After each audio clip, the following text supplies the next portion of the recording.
Mother Teresa school द्वारा चालू किए गए ऑनलाइन क्लास में सभी विद्यार्थियों का स्वागत है। कक्षा 9th को संस्कृत में मैं कारक करा रहा हूं। कारक में हम कर्म कारक कर रहे थे। क्या कर रहे थे? कर्म कारक। कर्म कारक में कौन सी विभक्ति होता है? द्वितीय विभक्ति।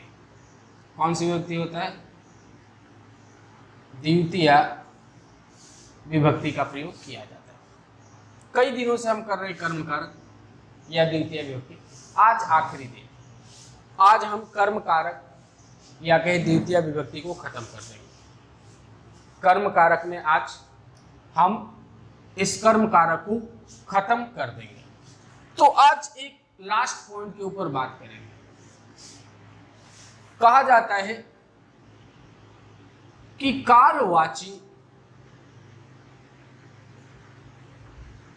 व मार्गवाची शब्दानाम योगे द्वितीय विभक्ति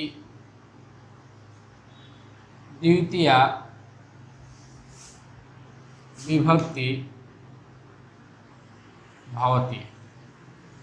ये भी लिख सकते हैं कि कालवाची व मार्गवाची शब्दानाम योगे कर्म कारक संज्ञा भवति, और कर्म कारक में हमेशा द्वितीय विभक्ति का प्रयोग होता है। यानी समय बताने वाले शब्दों के योग में और रास्ता बताने वाले शब्दों के योग में द्वितीय विभक्ति का प्रयोग होता है। जैसे उदाहरण के माध्यम से हम इसको समझने का प्रयास करेंगे। उदाहरण है सुरेशः अत्र, सुरेशः अत्र यानी सुरेश यहाँ पे पंच दिनानि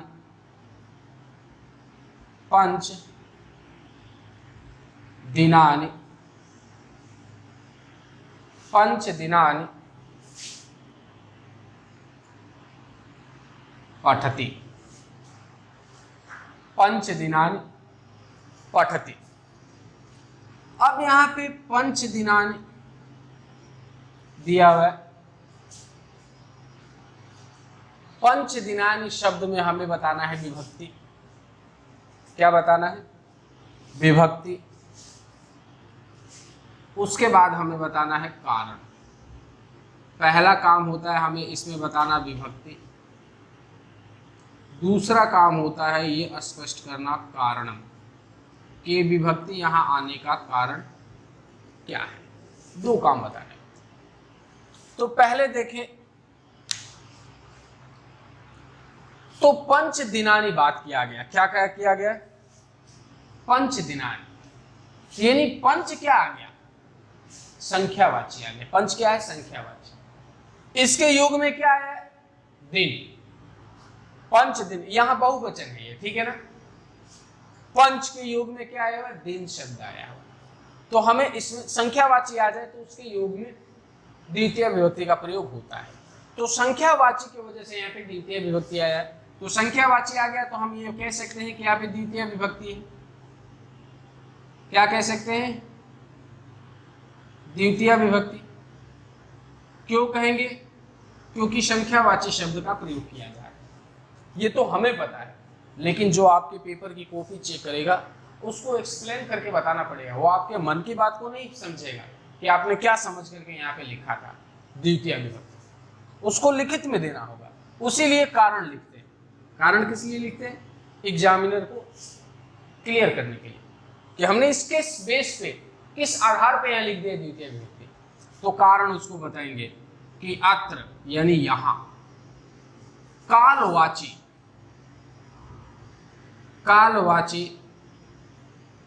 शब्दस्य प्रयोगः वर्तते। यानी यहां पे कालवाची शब्द का प्रयोग है। और आगे लिखेंगे कालवाची शब्द से योगी शब्दस्य युगे, यानी कालवाची शब्दों के योग में अत्र यानी यहां द्वितीया विभक्ति प्रयोग वर्तते। क्या है,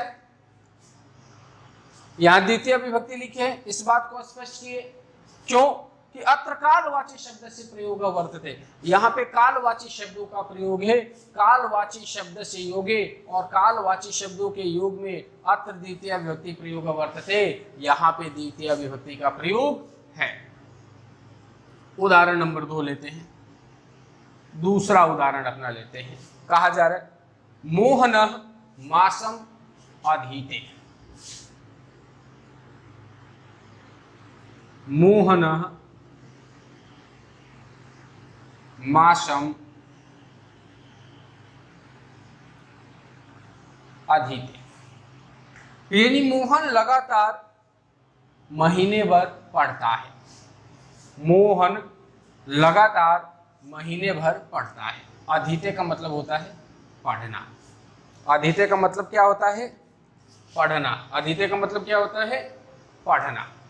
अब देखिए मोहन मासम अधीते यानी महीने भर पढ़ता है। क्या कर रहा है, महीने भर पढ़ता है। मासम शब्द क्या है, संख्यावाची। मासम शब्द क्या है, संख्यावाची है। और अभी हमने बात किया कि संख्यावाची शब्दों के योग में, संख्यावाची शब्दों के योग में किस विभक्ति का प्रयोग होता है, द्वितीय विभक्ति का प्रयोग होता है। मासम यानी जैसे कहा जाता है ना 1 माह 2 माह 3 माह, मासम संख्या में ही आता है। और संख्यावाची शब्दों के योग में हमेशा द्वितीय विभक्ति का प्रयोग होता है। तो यहां पे क्या करेंगे, पहले तो लिखेंगे विभक्ति।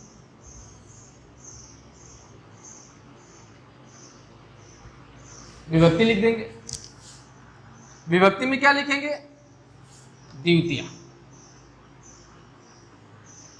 द्वितीय विभक्ति क्यों लिखेंगे, ये सुनिए। क्योंकि मासम शब्द क्या है, एक कालवाची शब्द है, यानी समयवाचक शब्द है।